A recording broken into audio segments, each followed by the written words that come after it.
Let's make a mango mojito using Ritual Zero Proof's Rum Alternative. What you're gonna need first is one mango that's peeled and chopped, and we're gonna put that into a food processor. We're gonna blend until it's nice and smooth.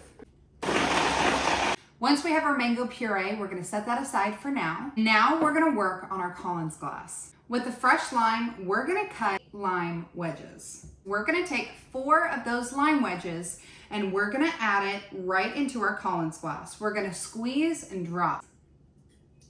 Now that we have the lime juice in our glass, we're gonna add about 3 bar spoons of some granulated sugar.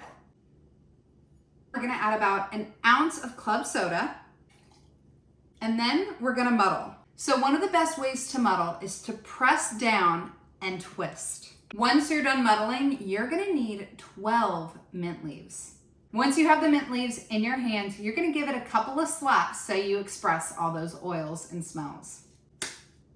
You wanna rim the glass with some of these mint leaves, and then you'll put it into your glass. Next, you're gonna add about 2 ounces of that mango puree, and then you're gonna add 2 ounces of some Ritual Zero Proof Rum Alternative. Next, we're gonna add ice. Once we have our ice, we're gonna top with club soda.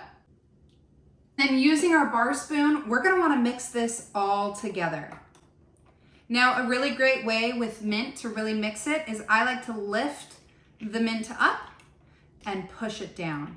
Now that we have finished our cocktail, the last thing we have to do is garnish. So I'm gonna garnish with fresh mint and of course, a lime wheel.